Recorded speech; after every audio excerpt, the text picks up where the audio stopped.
وہ اقبال نے کہا نا، دو عالم سے کرتی ہے بیگانہ دل کو، عجب چیز ہے لذت آشنا۔ ہاں، اللہ سے تھوڑا سا تعلق ہو جائے، اللہ سے تھوڑا سا تعلق بن جائے، آپ یقین کرو اللہ کی فرما برداری میں اتنا مزہ آتا ہے، اتنا مزہ آتا ہے۔ یہ جو اللہ کی نافرمانی کا جو مزہ ہے نا، یہ خارش، یہ وہ ہے جیسے خارش کا مزہ ہوتا ہے۔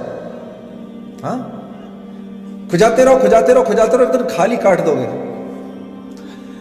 آپ یقین کرو، حضرت امیر معاویہ رضی اللہ تعالی عنہ فرماتے ہیں کہ لوگوں کو معاف کر کے مجھے اتنا مزہ آتا تھا، مجھے اتنا مزہ آتا تھا لوگوں کو معاف کر کے، کہ مجھے خدشہ ہوتا تھا کہ کہیں اللہ مجھ سے اس کا اجر ہی نہ چھین لے۔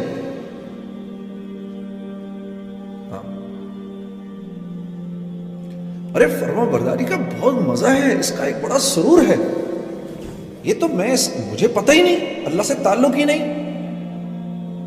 ساری رات تو گانا سنوں گا، لیکن رات کو 3 بجے 3:30 بجے جب ساری دنیا سو گئی ہو، اس وقت اپنے نرم گداز بستر کو، اپنی پیاری بیوی کو چھوڑ کر اٹھنا اور جانماز بچھا کر وضو کر کے آ کے کھڑے ہونے کا مزہ اور سرور مسلمان کو نہیں پتا۔ اس کا کتنا مزہ ہے، ہم اس سے ناواقف ہیں۔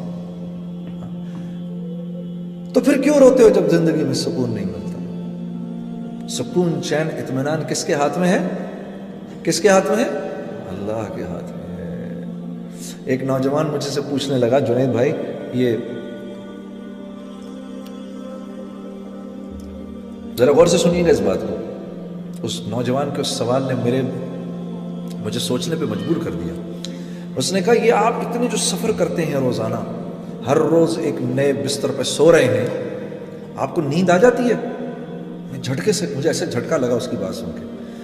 میں نے کہا، میرے پیارے، نیند کا تعلق نرم بستر سے نہیں ہے، نیند کا تعلق نرم بستر سے نہیں ہے، نیند کا تعلق تو قلب کے سکون، چین اور اطمینان سے ہے۔ یہ نرم بستر ایک پرسکون نیند کی شکل ہے، شکل، لیکن یہ پرسکون نیند دے نہیں سکتا۔ یہ بڑا گھر، خوبصورت سا محل نما گھر، یہ ایک کامیاب زندگی کی شکل ہے، لیکن کامیاب زندگی سے اس کا کوئی تعلق نہیں ہے۔ یہ بڑی سی گاڑی ایک کامیاب زندگی کی شکل ہے، لیکن کامیابی سے اس کا کوئی تعلق نہیں ہے۔ یہ مال ایک کامیاب زندگی کی شکل ہے، صرف کامیابی سے اس کا کوئی تعلق نہیں ہے۔ محنت سے مال نہیں ملتا، مال سے چیزیں نہیں آتی، چیزوں میں راحت نہیں ہے، راحت اللہ کے امر میں ہے۔ ہاں، ایک باپ ہے، اس کے 10 بیٹے ہیں، 10 کے 10 فرما بردار ہیں، تو وہ اپنی جھونپڑی میں جنت کے اندر ہے۔ اور ایک آدمی ہے، اس کی ایک بیٹی ہے لیکن ناگن ہے، تو وہ محل کے اندر، دوزخ کے اندر ہے۔ یہ ٹورنٹو کا شہر ہے۔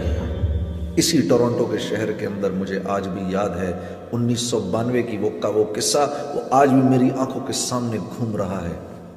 ہم یہاں پر شو کر رہے تھے، بہت بڑا مجمع تھا۔ جب شو ختم ہوا تو آرگنائزروں نے کہا کہ آپ باہر نہ نکلیں یہاں سے، بہت بڑا مجمع، ان کو جانے دیں۔ تو مجمع کے نکلتے نکلتے رات کے 2:30 بج گئے۔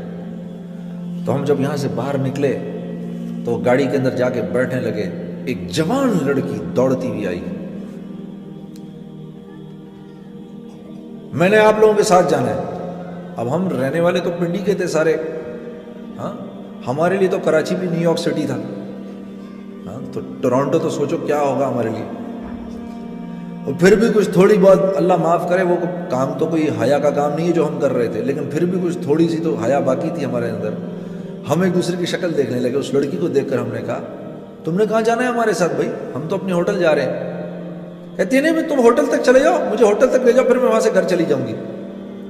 تو ہم نے کہا، تو تمہارا باپ؟ کہتی ہے، no don't worry about it, I just turned 18 a week ago۔